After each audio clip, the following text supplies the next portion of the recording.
Hello, Leo, Sun, Virgo, Moons. Welcome to your 2022 Sun Moon reading. If it resonates, consider a personal reading. Just send me an email or a DM and we can certainly set that up. When you view it is when you're meant to see it. It doesn't matter the time of year. Also, check out your 2021 Sun Moon readings in my playlist. See if they rang true for you. The first portion of this reading will go over the traits of your Sun Moon combination. I'll lay out the main cards. We'll take a quick look at your 2022. The second portion will be the Vimeo link below, where I will have a deeper interpretation of the cards with clarifiers, in addition to a card of advice for 2022. I'll be dividing the year up into 4 separate sectors. So Leo, Sun, Virgo, Moons, you know what you want and can be very particular about it. While you like working with and helping people, when they don't meet up to your expectations, you can get a little grumpy. However, you are warm, generous, and a pleasant person who carries yourself with class. One side of you is open and honest, while the other side has tendencies to be introverted and hide feelings. Another clash is your confidence and courage can sometimes be overshadowed by nervousness and doubt.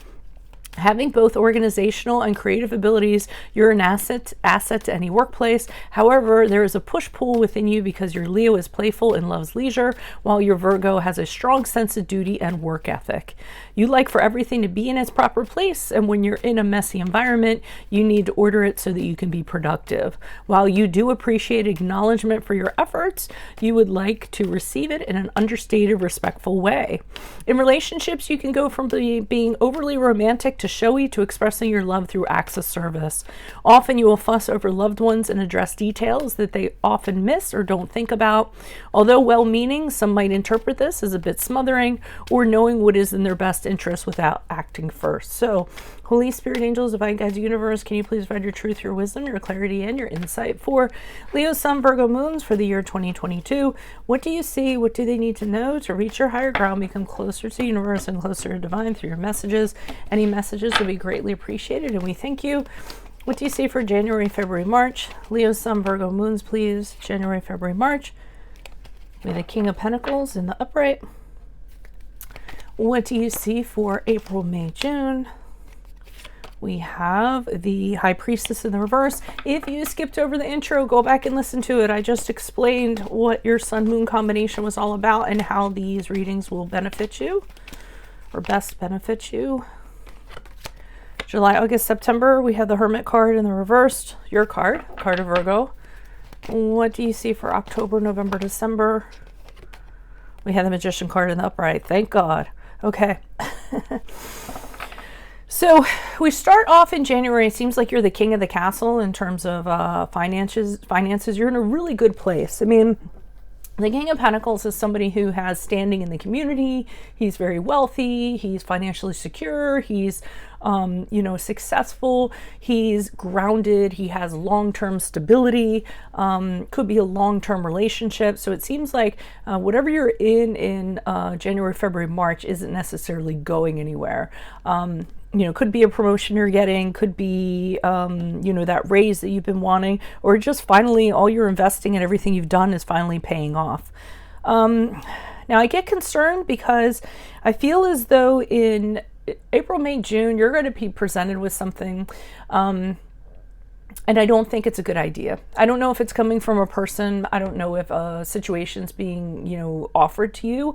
And I feel as though there's a hunch kind of telling you that maybe you shouldn't go that way, but I feel like you don't pay attention to it. I feel like you block your intuition and say, you know what, I'm going to do it anyway. I don't know if it involves money or it's a relationship.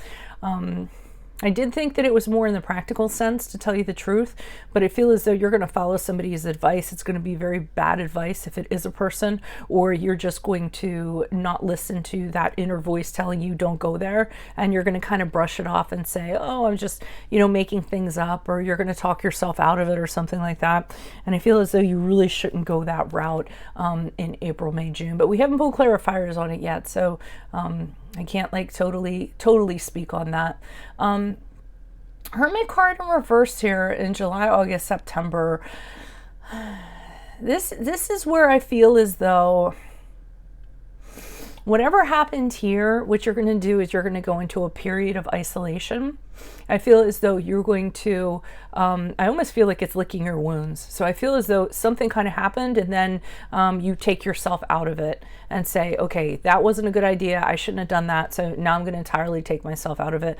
I feel like you don't want to have anything to do with anybody. You don't want to associate with anybody. You're cutting yourself off from whoever this was or whatever this was. Total isolation, I'm kind of feeling. I don't really think you're kind of thinking on what went wrong or why you shouldn't have done it or anything like that. I feel like your primary focus in July, August, September is just to get the hell out of it. I think you realize a mistake has been made and you need to kind of sever ties with whatever it was or whoever it was. So in October, November, December, severing ties or kind of cutting yourself off is a really good thing. And I think you need to do that because in October, November, December, I see you creating something else. So I see you seeing things in a different way. It might have been back here how you originally kind of saw it or how you originally wanted things to be. You had a little hiccup here, well, maybe a big hiccup, who knows? And you're realizing, okay, you know what? I have to get on the right track here. I have to get back to how I wanted to manifest things, how I wanted things to be, and I need to create a new cycle here. And I need to be really smart, and I need to use everything that I have available to me in order to make it happen. The magician has incredible power, and often I think of you guys as a magician because you are very good at researching, using everything at your disposal to kind of plan something, make it airtight. So you are creating something new at the end of the year that I think is going to work out really well for you. And I do feel like it's something you had in mind, but you just got sidetracked for some reason, tried something else because you were talked into it, but then you kind of learned and said, no, let's go back to how I want it because, this is the vision that I want. This is the dream that I want to become something. And I'm actually going to use everything, my fortitude, my determination, everything else I have to have it happen exactly the way that I thought it should have played out instead of being distracted by whatever went on there. So that is what I have for you all. If it resonates, consider a personal reading. Just send me an email or a DM and we can certainly set that up. But make sure you click on the Vimeo link below where I'll be pulling these cards on those cards for a deeper interpretation. Check out my 2021 Sun Moon readings that are still in my playlist. See if they rang true for you. Check me out on Facebook, Instagram, TikTok. Like, share, subscribe, or donate. Otherwise, I will see you in the Vimeo Leo, Sun, Virgo Moons. Best of luck to you this year. Hope to see you next year. Adios. Bye.